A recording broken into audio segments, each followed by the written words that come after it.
صل على سيدنا ومولانا عبدك ورسولك وحبيبك محمد النبي الأمي وعلى آله وأصحابه وبارك وسلم. اللهم صل على جميع الأنبياء والمرسلين وعلى الملائكة المقربين وعلى سائر الصحابة والتابعين وعلى عباد الله الصالحين. اللہ کے پاک کلام قرآن مجید میں یہ 23واں پارہ ہے اور سورہ صافات. 23واں پارہ سورہ صافات. سورہ صافات کی آیت نمبر 83 سے لے کر آیت نمبر 111 تک. سورہ صافات آیت نمبر 83 سے آیت نمبر 111 تک 23واں پارہ. آئیے ان آیات میں سارا مفہوم بڑے کھلے الفاظ میں واضح ہے، انہی کا ترجمانی کے انداز میں آپ کے سامنے رکھتا ہوں. بسم اللہ الرحمن الرحیم.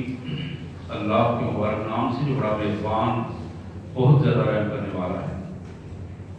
وَإِنَّ مِن شِيعَتِهِ لَإِبْرَاهِيمَ. ابراہیم بھی اسی امت کا ایک حصہ تھے جس امت کا حصہ نوح علیہ السلام تھے. ابراہیم بھی اسی امت کا ایک حصہ تھے. ذرا تصور کیجیے اس کیفیت کا کہ اذ جاء ربہ بقلب سلیم. ابراہیم اپنے اطاعت گزار دل کو لے کر اپنے مالک کے حضور حاضر ہو گئے.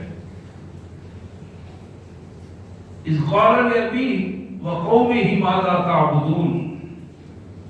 اس پختہ نظریے پر انہوں نے اپنے باپ اور اپنی قوم سے پوچھا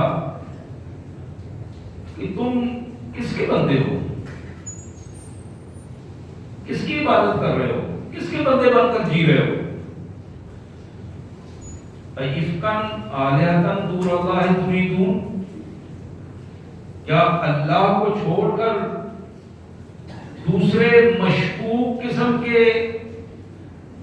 معبودان باطل کا ارادہ رکھتے ہو؟ کیا ایسے لوگوں کے سامنے سر جھکاتے ہو جن کا اپنا وجود بھی مشکوک ہے؟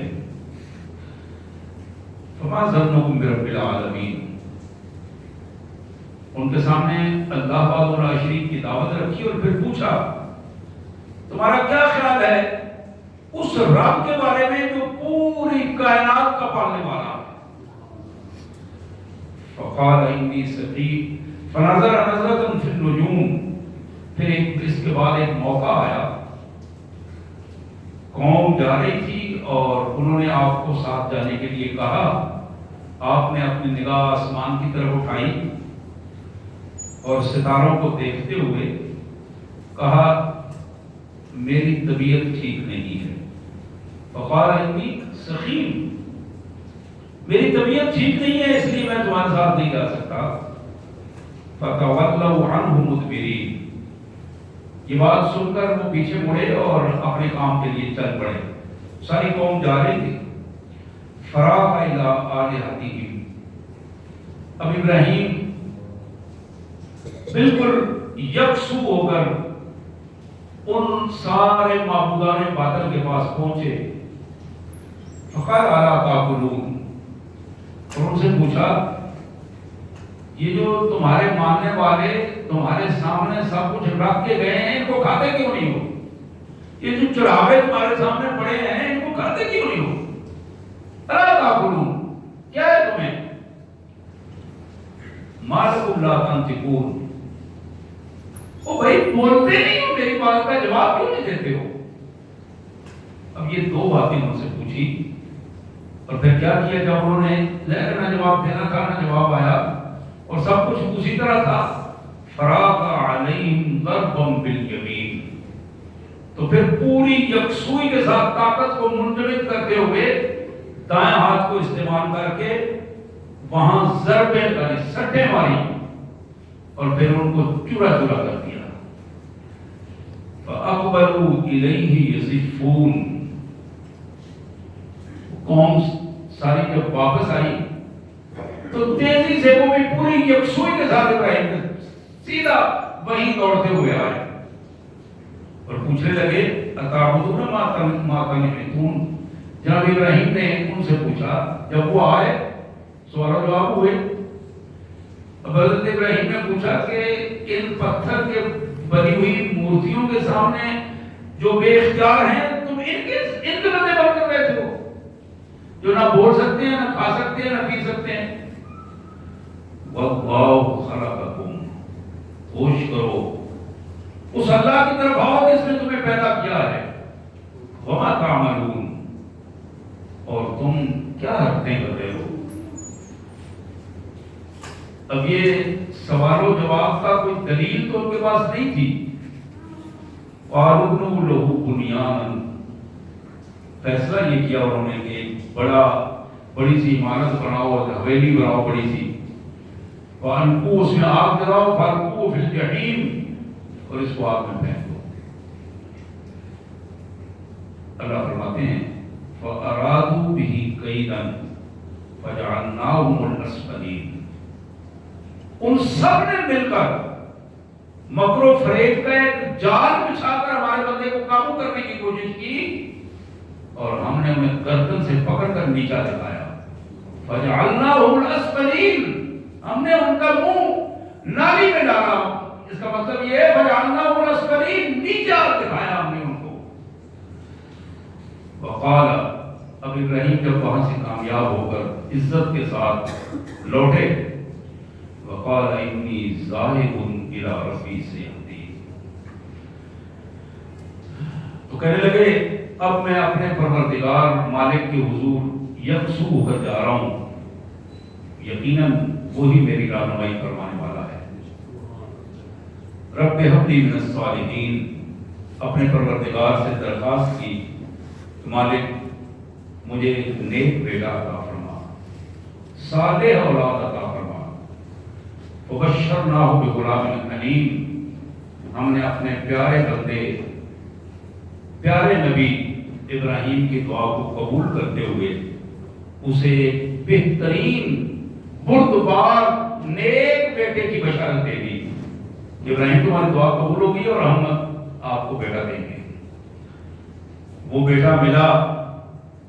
فلما بلغ معه السعی، جب وہ بیٹا دوڑنے کے قابل ہو گیا، اپنے باپ کے ساتھ مل کر چل کر دوڑنے پھرنے کے قابل ہوا، قال یا بنی انی اری فی المنام انی اذبحک. ابراہیم کہنے لگے ایک دن، بیٹا میں نے خواب میں دیکھا ہے میں تمہیں ذبح کر رہا ہوں. فانظر ماذا ترى، تمہارا کیا خیال ہے اس بارے میں، اس خواب سے تم کیا سمجھے ہو. قال، بیٹے نے کہا یا ابت افعل ما تؤمر، قابل احترام ابا جان جو کچھ آپ کو حکم ملا ہے اس کو کر گزریے. یا ابت افعل ما تؤمر، مالک کی طرف سے جو حکم آپ کو ملا ہے وہ کر گزریے. ستجدنی انشاءاللہ من الصابرین، رہا میرا معاملہ تو مجھے آپ صبر و استقامت والا بنائیں گے. میرے حوالے سے ذرہ برابر بھی کوئی مزاحمت نہیں ہوگی، نہ عمل سے نہ زبان سے. فلما اسلما وتلہ للجبین، جب دونوں باپ بیٹوں نے اپنا سر اطاعت اپنے اللہ کو حضور چھپا دیا، تو پھر باپ نے اپنے بیٹے کو پیشانی کے بل لٹا دیا. وَنَادَيْنَاهُ يَا إِبْرَاهِيمُ، جب یہ عمل سارا مکمل ہو گیا تو پھر ہم نے آواز دی. مالک فرماتے ہیں ہم نے آواز دی. وَنَادَيْنَاهُ، ہم نے آواز دی اے ابراہیم قد صدقت الرؤیا، تم سچے ہو اور تم نے خواب کو سچ کر دکھایا ہے. بات اتنی تھی تم امتحان میں پورے ہو گئے ہو، بس قد صدقت الرؤیا، تم نے اپنے خواب کو سچ کر دکھایا ہے. انا کذلک نجزی المحسنین، بلا شبہ جو لوگ آگے بڑھ کر ہمارے حکم کو تسلیم کرتے ہیں، محسن وہ ہوتا ہے جو ایک قدم آگے بڑھ کر حکم کو تسلیم کرتے، جو آگے بڑھ کر ہمارے حکم کے لیے اطاعت گزار بن جاتے ہیں، ہم اپنے بندوں کو اسی طرح آزماتے بھی ہیں اور اسی طرح بدلے بھی دیتے ہیں، اجر و استقامت سے نوازتے بھی ہیں۔ ان ھذا لہو البلاء المبین، لوگوں یہ بہت بڑی آزمائش تھی جس میں ہم نے اپنے بندے کو ڈالا۔ ان ھذا لہو البلاء المبین، بڑی واضح کھلی اور بہت بڑی آزمائش تھی جس میں ہم نے اپنے بندے کو ڈالا۔ اور پھر اس آزمائش سے بچایا کس طرح؟ وَفَدَيْنَاهُ بِذِبْحٍ عَظِيمٍ، ایک خوبصورت اور بہترین اس کے بدلے میں قربانی کا جانور ہم نے دے دیا اور اپنے بندے کو بچا لیا۔ وَتَرَكْنَا عَلَيْهِ فِي الْآخِرِينَ، ان کے اس مقام کو، ابراہیم اور اسماعیل علیہ السلام کے اس مقام کو، ان کے اس عمل کو ہم نے رہتی دنیا تک نمونے کے لیے رکھ دیا کہ لوگ ان کو یاد کرتے ہیں اور ان کے اس عمل کو دہراتے رہیں۔ سلام علی ابراہیم، سلام ہو ابراہیم پر، سلامتی کا پیغام ہے ابراہیم کے لیے۔ انہ من عبادنا المؤمنین، اس لیے کہ ابراہیم ہمارے ایمان والے بندوں میں سے تھا۔ سبحان اللہ وبحمدہ، سبحان اللہ العظیم، سبحان اللہ وبحمدہ، سبحان اللہ العظیم وبحمدہ، نستغفر اللہ یا کریم یا رحم الراحمین، وصلی اللہ علی النبی وعلی آلہ واصحابہ وبارک وسلم۔ حضرات یہ آیات تھی 23واں پارہ سورہ صافات، سورہ صافات کی آیت نمبر 83 سے لے کر آیت نمبر 111 تک۔ یہ آپ کے علم میں ہے اور میڈیا نے اور اسے آسان بنا دیا ہے کہ لمحے لمحے کی ایک کیفیت ہماری نظروں کے سامنے ہے کہ پوری کائنات میں آج وہ بندے جنہوں نے اللہ کو اپنا وحدہ لا شریک رب تسلیم کیا ہے، اللہ کے وہ بندے، اللہ کے بندے کی دعوت پر جو جناب ابراہیم کو حکم دیا گیا تھا کعبۃ اللہ کے بنانے کے بعد، ابراہیم یہاں اس کے اوپر کھڑے ہو کر پوری دنیا کو آواز دے کر بتاؤ کہ آؤ اس گھر کا حج کرو، اس کا طواف کرو۔ اور پھر احادیث میں تفاسیر میں یہ الفاظ آتے ہیں، اللہ نے وہ آواز ہر اس بندے تک پہنچائی، اس کے کان تک۔ آج قیامت تک جو لوگ حج کے لیے وہاں جاتے رہیں گے، یہ وہی لوگ ہیں جن کے کانوں میں وہ آواز پڑی ہے، اور اس کے لیے انہیں یاد ہو یا نہ ہو لیکن کائنات کا مالک ان کے لیے اسباب پیدا کرتا چلا جائے گا، اور وہ وہاں حضرت ابراہیم کی آواز پر لبیک کہتے ہوئے اللہ کی اطاعت گزاری کے لیے اللہ کے حضور اس کے بنائے ہوئے دینی مرکز میں جا کر اپنی حاضری مکمل کریں گے۔ آج بالکل اس کا ایک منظر جو ہمارے سامنے ہے، اور کعبۃ اللہ کا حرم کا صحن، حرم کی عمارتیں اور ان عمارتوں کے چھت آج لاکھوں انسانوں سے بھرے پڑے، اور اس پورے خطے میں ایک آواز آ رہی ہے، پورے خطے میں لبیک اللہم لبیک، مالک میں حاضر ہوں، میرے مالک میں حاضر ہوں، لا شریک لک لبیک، تیرا بندہ، صرف تجھے ماننے والا، تیرا کوئی شریک نہیں، میں اس کا کھل کے اظہار کرتا ہوں، تیرے جیسا کوئی نہیں، میں تجھے مانتے ہوئے تیرے حضور آ گیا ہوں۔ اس لیے ان الحمد والنعمہ لک والملک، حکومت تیری، بادشاہی تیری، تعریف تیری، نعمتیں ساری تیری طرف سے، میں تو اس کا اقرار کرنے والا تیرا بندہ ہوں۔ اور یہی وہ اقرار ہے جس کو اقرار کرتے ہوئے لا شریک لک، آخر میں پھر درخواست کرتا ہوں کہ مالک تیرا کوئی شریک نہیں، تجھ جیسا کوئی نہیں۔ سبحان اللہ و بحمدہ، سبحان اللہ العظیم، اللہ اکبر، اللہ اکبر، لا الہ الا اللہ، واللہ اکبر، اللہ اکبر، وللہ الحمد۔ یہی وہ سلوگن ہے جو وہاں اس پورے خطے میں اور اس سے ہٹ کر پوری دنیا میں جو مسلمانوں کو ایک زنجیر کی طرح آپس میں جوڑے ہوئے ہیں۔ یہ وہ ہر وہ آدمی جو اپنے اللہ کو اپنا معبود سمجھتا ہے اور اس کی بندہ ہونے کے ناطے اپنی ہزاروں کمزوریوں کے باوجود اپنے آپ کو اپنے مالک سے جڑا ہوا سمجھتا ہے، رابطے میں سمجھتا ہے، سجدہ اسی کے حضور کرتا ہے، نیاز مندیاں اسی کے حضور پیش کرتا ہے، اور اپنے جذبات، ساری امیدیں، ساری خواہشات اسی کے سامنے رکھتا ہے، اور اسی سے دعاؤں کو پورا ہونے کا اسے یقین بھی ہے، اور اسی کے سامنے اپنے سارے تحیات کو پیش کرتا ہے۔ حضرات، یہ وہ رنگ ہے جو صبغت اللہ کا رنگ ہے، اللہ کا رنگ، صبغت اللہ کا رنگ۔ یہ کسی فرقے کا رنگ نہیں ہے، یہ کسی برادری کا رنگ نہیں ہے، کسی ملک کا رنگ نہیں ہے حضرات، یہ کسی خطے کا رنگ نہیں ہے، کسی زبان کے خاص ہونے کا رنگ نہیں ہے۔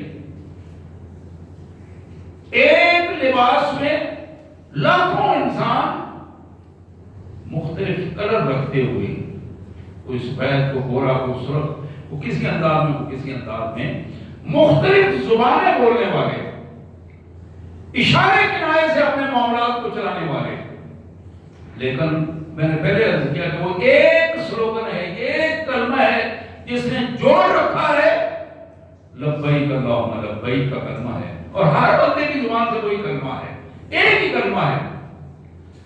اب اس کلمے کے حوالے سے آج جو میں بات آپ کے سامنے رکھنا چاہوں گا، یہ ایام حج جس کا پیغام یکم ذی الحجہ کے پہلے لمحے سے اللہ تعالیٰ نے ہمیں دیا ہے، اور 10 ذی الحجہ بلکہ 13-14 ذی الحجہ تک کے آخری لمحات تک یہ پیغام جو ہمارے سامنے ہے، اس میں دن اور راتوں کی عبادات، جنہوں نے روزے رکھے ہیں ان کے روزوں کی عبادات، یہ ساری چیزیں، اور حضرات مینا میں جانا، عرفات میں خطبہ سننا، اور شیطان کو کنکریاں مارنا، ایک ایک چیز، پھر طواف زیارت کے لیے آنا، طواف وداع کے لیے پھر وہاں سے نکلنا، یہ ساری چیزیں کیا ہیں؟ یہ ساری کی ساری چیزوں میں ایک قدر مشترک ہے، ایک قدر مشترک ہے، اور وہ یہ ہے کہ یہ ایام حج اللہ کے لیے، یہ عبادات اللہ کے لیے، یہ روزے اللہ کے لیے، مینا میں قربانی یا حج سے پہلے ٹھہرنا اللہ کے لیے، حج کا خطبہ اللہ کے لیے، اور پھر مینا میں قربانی کرنا اللہ کے لیے، شیطان کو کنکریاں مارنا، اس کا اظہار کرنا کہ آج میں جس طرح اس شیطان کو کنکریاں مار رہا ہوں، اسی طرح میں اپنے نفس کو بھی، اس نفس امارہ کو بھی کنکریاں مار رہا ہوں، اس سوچ کے ساتھ، یہ سب کچھ کس کے لیے؟ اللہ کے لیے۔ یہ وہ قدر مشترک ہے۔ اگر یہ بات ایک حاجی کے لیے اس کے ذہن میں سما جائے، اس کے ذہن میں بیٹھ جائے، ایک ایک عمل کو کرتے ہوئے، آپ یقین کریں کہ اس کی حج حج مبرور بن جاتی ہے۔ لیکن اگر یہ بات نہ بن سکے تو پھر وہ حج، اللہ ہی جانتا ہے کہ اس کا نتیجہ کیا نکلے گا، لیکن ممکن ہے وہ قانونی حج تو قرار پائے، لیکن حج کے جو ثمرات ہیں وہ نہیں سامنے آ سکیں گے۔ معرف القرآن میں مفتی محمد شفیع صاحب کے حوالے سے میں آج پڑھ رہا تھا، اردو ڈائجسٹ میں چھوٹا سا واقعہ لکھا ہوا تھا۔ قرآن کی تفسیر بڑی معروف ہے، دیوبندی عالم ہے مفتی محمد شفیع صاحب، ان کی تفسیر ہے۔ انہوں نے لکھا کہ مولانا جامی مرحوم اچھے عالم اور اچھے صوفی بزرگ تھے، بہت ساری کتابیں ان کی موجود ہیں۔ اشعار موجود ہیں، رسول اللہ صلی اللہ علیہ وسلم سے محبت کا ایک نمونہ ان کے ہاں موجود ہے۔ ترکی میں ان کا ایک عقیدت مند تھا، وہ حج کرنے کے بعد آیا اور اس نے عرض کی کہ حضرت ایک بڑی عجیب سی کیفیت ہے، جب میں حج پر جا رہا تھا تو لوگ مجھے بتاتے تھے کہ تمہارے سر کے اوپر ایک سایہ سا ہے نورانی قسم کا جو دور سے نظر آتا ہے، لوگ اس کا مشاہدہ کر رہے تھے۔ میرے اندر ایک اطمینان کی کیفیت تھی، سکون کی، سکینت کی ایک کیفیت تھی، لیکن جب میں حج کر کے واپس آیا ہوں تو لوگ یہ کہتے ہیں کہ وہ نور کا ہالا نہیں گرا، وہ جو سر کے اوپر ایک سایہ سا تھا، دور سے محسوس ہوتی تھی ایک روشنی کی کیفیت، وہ اب نظر نہیں آتی، جو تم جا رہے تھے اس وقت تھی تو اب وہ کدھر گئی ہے؟ اور میرے اندر کی سکینت کا بھی وہ رنگ نہیں ہے جو رنگ جاتے دفعہ تھا۔ تو شیخ جامی رحمۃ اللہ علیہ نے اسے دو باتیں بتائیں۔ انہوں نے کہا بیٹا جب تم جا رہے تھے تو حج کا شوق تھا، عاجزی تھی، انکساری تھی، رونا تھا، مرکز میں جا رہے تھے اپنے رب سے ملنے، اور اس شوق نے تمہیں اس سطح پر پہنچا دیا کہ اللہ تبارک و تعالیٰ کی طرف سے ایک نورانی حالت تمہیں عطا کر دیا گیا جو لوگوں کو بھی نظر آ رہا تھا کہ اس کے اندر کی کیفیت کیا ہے۔ اب بیٹا جب تم واپس آئے ہو تو پھر تمہارے اندر ایک نہ چاہتے ہوئے بھی ایک کبر کی پوزیشن پیدا ہو گئی ہے، کبر، ایک زوم آ گیا ہے، اب تو میں سارے گناہ معاف کروا کے آتا ہوں، حاجی ہوں، اب تو میں بہت بڑی عبادت سے ہو کر واپس آیا ہوں۔ اس ذہن میں آنے والی اس چھوٹی سی کیفیت نے تمہارے دل و دماغ کی اس ساری کیفیت کو بدل دیا ہے، اور اس کیفیت کی تبدیلی نے تمہارے اندر وہ کیفیت لائی ہے کہ تم جاتے وقت جس سرور کی کیفیت میں تھے، جن لطیف حالات میں تھے، اب وہ تمہارے پاس موجود نہیں ہے، اب وہ تمہارے پاس موجود نہیں ہے۔ علامہ اقبال مرحوم نے اس پر چھوٹے سے شعر میں تبصرہ کیا ہے، بڑی خوبصورت بات کہی ہے، زائران کعبہ سے ایک بار یہ پوچھے کوئی، زائران کعبہ سے ایک بار یہ پوچھے کوئی، کیا حرم کا تحفہ زمزم کے سوا کچھ نہیں؟ حضرات یہی وہ سوال ہے۔ زمزم کا تحفہ بہت بڑا تحفہ ہے، کھجوروں کا تحفہ بہت بڑا تحفہ ہے، ٹوپیاں اور تسبیاں ایک روایتی تحفے کی صورت اختیار کر جاتی ہیں۔ حضرات پوچھنے والا یہ پوچھ رہا ہے کہ کیا جو کچھ تمہیں وہاں سے لانا چاہیے تھا کہ اندر وہ بھی ہے کہ نہیں ہے؟ تحفہ تو وہ تھا نا جس نے تمہیں تبدیل کرنا تھا، جو تم واپس آتے تو لوگ محسوس کرتے یار یہ واقعی ایک اخلاق کا تحفہ لایا ہے، یہ بندہ وہ بندہ نہیں ہے جو ادھر سے گیا تھا، اب تو بدل گیا ہے۔ اب اس تبدیلی کی صورتیں بالکل اگر منفی نظر آئیں تو وہ تبدیلی بڑی خطرناک تبدیلی ہے، بندہ مومن کے لیے بھی خطرناک ہے، لیکن اس ماحول کے لیے بھی بڑی خطرناک تبدیلی ہے جس ماحول میں کوئی ایسا حج کرنے والا واپس آئے کہ جس کا رویہ بے دینی کا رویہ بن جائے، بے دینی کا رویہ بن جائے، جو اس سے توقعات ہیں وہ نہ ہوں، اس کا مزاج اور زیادہ سخت ہو جائے، اس کا مزاج اور زیادہ سخت ہو جائے، دولت کی ہوس اور زیادہ اس کے سر پر چڑھ جائے، مفادات کا کھیل اور زیادہ آسان ہو جائے، تحفظات کا ڈھانچہ اور زیادہ اسے اپنے گرد کھینچ لے۔ حضرات یہی وہ کیفیت ہے جس کو کہنے والے نے یوں بھی کہا تھا، خر عیسیٰ چون بمکہ روت ونوز باید خر باشد. یہ مثال بھی ایک انداز تھا. اللہ کے نبی حضرت عیسیٰ علیہ السلام جس گدھے پہ سواری کرتے تھے، وہ بھی اگر مکہ مکرمہ چلا جائے لیکن جب واپس آئے گا تو گدھا ہی ہوگا.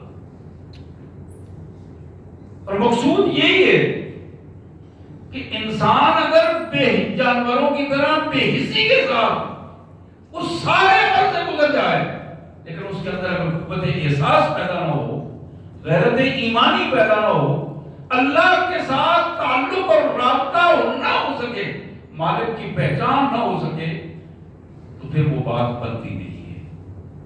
تو یہاں جس بات کی میں بات کر رہا تھا کہ وہاں کا ایک ایک لمحہ اس بات کی پوری ہمیں دعوت دیتا ہے. ایک ایک لمحہ دعوت دیتا ہے کہ ہم دیکھیں کہ ہم کہاں ہیں. کسی میلے میں آئے ہیں یا ہماری پوزیشن کیا ہے. اور یہ بہت کم لوگ اس بات کا احساس ان کو ہوتا ہے. اور بعض لوگ، آپ یقین کریں، کائنات کا مالک بعض لوگوں کو وہاں ہی احساس دلا دیتا ہے کہ تمہاری عبادت قبول ہو گئی ہے، اور بعض لوگوں کو وہی احساس ہو جاتا ہے کہ تمہاری عبادت قبول نہیں ہوئی، تمہاری کیفیت عبادت کی قبول نہیں ہوئی، تم جس رنگ میں آئے تھے اس سے بدتر رنگ لے کر جا رہے ہو. حضرات، حقیقت یہ، اس کا دوسرا پہلو جو میں جس پہ بات کرنا چاہتا تھا،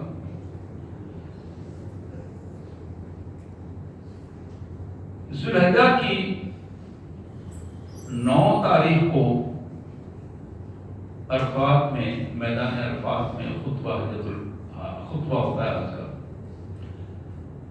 اور یہ حج کا خطبہ وہ خطبہ ہے جو نبی رحمت صلی اللہ علیہ وسلم کا مسنون خطبہ ہے.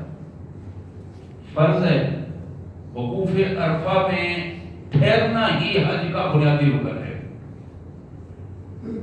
اور یہ خطبہ جس بندے نے سنا ہے اور توجہ سے سنا ہے، اس بندے کا تعلق اپنے مالک اور حج سے زیادہ مضبوط ہوتا ہے. یوں تو وہ خطبہ ساری دنیا میں آج سنایا جا رہا ہے. حضرات، اس خطبے سے جو تعلق بنتا ہے میدان عرفات میں، اس جبل نور کے سامنے، حج کے دوران بہت کم لوگوں کو موقع ملتا ہے جبل نور کے اس مقام پر پہنچنے کے لیے. عام حالات میں عمرے والے لوگوں کو زیادہ موقع مل جاتا ہے، خالی جگہ ہوتی ہے. لیکن یہ جبل نور وہ جگہ ہے جہاں ہمارے آباء و اجداد نے رو کر اللہ سے معافی مانگی تھی. توبہ کی قبولیت کا وہ مقام ہے جہاں اللہ کے پیغمبروں نے اللہ کے حضور معافیاں مانگی ہیں، رو کر معافیاں مانگی ہیں. ایک نہیں، ہزاروں پیغمبر. حضرات، وہاں جا کر میدان عرفات میں 9 ذی الحج کو وہاں رک کر، وہاں جا کر، وہاں بیٹھ کر، خطبے کی آواز سن کر اگر اسی انداز میں بندہ نکل آئے تو آپ اندازہ کر سکتے ہیں اس بندے کی کیفیت کیا ہوگی.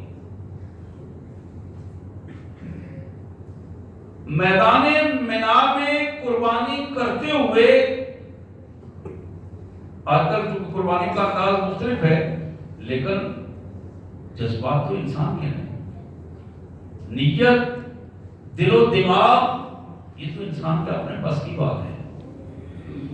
رنگ قربانی کرنے کا نیا آسان سے آسان کیوں نہ ہو، لیکن اس بندے کے اندر قربانی کی کیفیت کیا ہے، یہ وہ چیز ہے کہ کیا واقعی وہ اللہ کے نبی جناب ابراہیم علیہ السلام کے اس راستے پر آ چکا ہے کہ اگر اللہ اس کی اپنی ذات، اپنی اولاد، اپنی جان اور اپنے بیٹوں کو بھی قربانی کے لیے مانگے تو وہ قربان کرنے کے لیے تیار ہو جائے، بجائے یہ جیب چھوٹی سی جس میں کچھ 200-400 یا 2-4 ہزار یا 2-4 لاکھ روپے ہوں، اس کو اس میں سے اللہ کے لیے خرچ کرنے کا انداز یا اللہ کے لیے وقت دینے کا انداز یا اللہ کے حضور عبادات کا انداز یا اللہ کے حکم کے مطابق اپنے ماحول کو ڈھالنا اور دوسروں سے اپنا رویہ رکھنے کا انداز، حضرات یہ وہ ساری چیزیں ہیں جو قربانی کے ایک ایک عمل کا نمونہ ہمارے سامنے فراہم کرتی ہے، اور میرے اور آپ کے لیے یہ بہت بڑا نمونہ ہے۔ ہم اپنے آپ کو تھوڑا سا اس حوالے سے جانچیں پرکھیں کہ ہمارا رویہ کیا ہے۔ یہ دن تو آتا ہے، گزر جاتا ہے، اسی دن حسب توفیق ہر آدمی قربانی بھی کرنے کی کوشش بھی ہوتی ہے، ہر مسلمان کی اپنی اس کو ایک خوشی کا رنگ دینے کی بھی کوشش ہوتی ہے، اپنے گھر میں خوشی کا ماحول پیدا کرنے کی بھی کوشش ہوتی ہے، لیکن اس خوشی میں اپنے رشتہ داروں کو شامل کرنا، غرباء کو شامل کرنا، مسکینوں کو شامل کرنا، یتیموں کو شامل کرنا، یہ ان اپنی ذاتی خوشی سے وہ بڑی خوشی ہوتی ہے جو حقیقی طور پر اس کام کو کرتا ہے۔ بعض اوقات ہم گوشت لے کر گاڑی میں بیٹھ کر دور دور اپنے یاروں دوستوں میں تقسیم کر رہے ہوتے ہیں، دوسرے گھر سے دوسرا تیسرا گھر ہمارے قریبی رشتہ دار کا ہوتا ہے، انہوں نے قربانی نہیں کی ہوتی، ہمیں رات کو یاد آتا ہے بہن کے گھر کو بھیجنا تھا، پھوپھی کے گھر بھیجنا تھا، خالہ کے گھر بھیجنا تھا، یاد ہی نہیں رہا، چلو ٹھیک ہے ابھی کوئی نہ کوئی بھجوا دو۔ تو یہاں اس اہتمام کے ساتھ ہمیں پتہ ہوتا ہے، اور یہ کتنی دفعہ ایسا ہوا، آپ کے اپنے علم میں ہوگا، ہمارے گھروں سے 2-4 گھر آگے پیچھے ایسا گھر بھی ہوگا جنہوں نے ممکن ہے دروازہ بند ہی رکھا ہوگا، کسی کے سامنے ہاتھ نہیں پھیلایا گوشت لینے کے لیے، کوئی بچہ ان کا باہر نہیں نکلا، کوئی خاتون باہر نہیں نکلی، لیکن ہم نے بھی کبھی کوشش نہیں کی کہ ہم دروازہ کھٹکھٹا کے عزت نفس کو مجروح نہ کرتے ہوئے پورے احترام کے ساتھ ان کو دیں، بھائی بہن یہ آپ کا حصہ ہے، یہ ہمارا فرض تھا، ہم آپ کو حضور پیش کریں، آپ کھائیں پکائیں، تاکہ وہ اپنے گھر کی چار دیواری کے اندر رہ کر عزت نفس کے کو مجروح نہ کرتے ہوئے، نہ سمجھتے ہوئے اپنے آپ کو اس کیفیت میں محسوس کریں کہ ہم بھی اس امت کا حصہ ہیں۔ جب یہ دن گزر جاتا ہے، آپ یقین کریں کہ کئی واقعات ایسے سامنے آتے ہیں، محلے میں ہی کئی لوگوں کے اچھا وہ فلاں کے گھر، اچھا یار یاد ہی نہیں رہا وہ 5 دینا تھا، اور وہ شکوہ یہ ہوتا ہے کہ ہم بھی اس محلے میں رہتے تھے، کسی بھائی نے ہمارے ہاں گوشت بھجوانے کی کوشش نہیں کی، کسی بھائی نے پوچھا تک نہیں ہے ہم سے۔ یہ باتیں وہ ہیں جو ممکن ہے طلب ہوں، لیکن یہ اہم باتیں ہیں، میرے لیے بھی اتنی اہم ہے، آپ کے لیے بھی اتنی اہم ہے، اور میں سمجھتا ہوں میری بہنوں کے لیے گھر میں یہ زیادہ اہمیت کی بات ہے کہ وہ ایک فہرست بنائیں ایسے لوگوں کی، وقت سے پہلے ان کے علم میں ہو کہ میرے اس گلی محلے میں، میرے رشتہ داروں میں، رشتہ داروں کا الگ حصہ ہے، میرے رشتہ داروں میں کون ایسا ہے جس کے ہاں میں نے وہ مانگے نہ مانگے میں نے وہاں پہنچانا ہے، وہ کہیں نہ کہیں، میرے محلے میں کون سا ایسا گھر ہے جنہوں نے کسی سے نہیں مانگا لیکن میں نے ان کے گھر پہنچانا ہے۔ اگر یہ جذبہ صحیح انداز میں بیدار ہو جائے تو پھر آپ یقین کیجئے مسلمانوں کی اس قوت کو دنیا کی کوئی قوت ختم نہیں کر سکتی۔ اگر یہ قوت پیدا ہو جائے، قوت احساس، اور یہ قوت احساس کی ہی قوت ہے جو پوری دنیا میں قوموں کو بیدار کرتی ہے۔ انجوائے، لطف اندوزی، خوشیاں، یہ اللہ کی نعمت ہے، لیکن آپ یقین کیجئے یہ دوسروں کی خدمت کر کے زیادہ لطف آتا ہے۔ اپنی خوشی سے دوسروں کی خوشی کو مقدم کر کے دوسروں کے ہاں کتنے ایسے لوگ ہیں خالصتاً خدا کی رضا کے لیے عید والے دن بھی ان کے کپڑے لوگوں سے رنگین ہوتے ہیں. بہت سارے ایسے لوگ ہیں جو قربانی کی کھالیاں اکٹھی کر رہے ہوتے ہیں.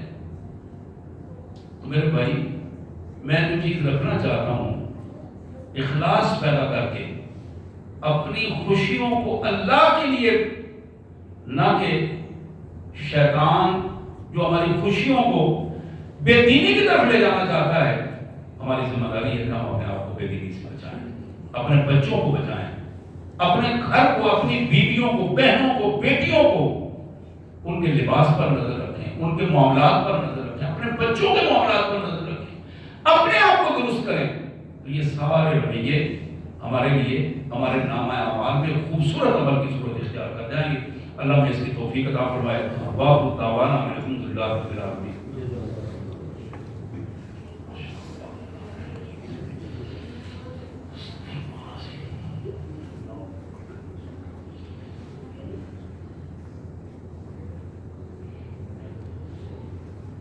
الحمدللہ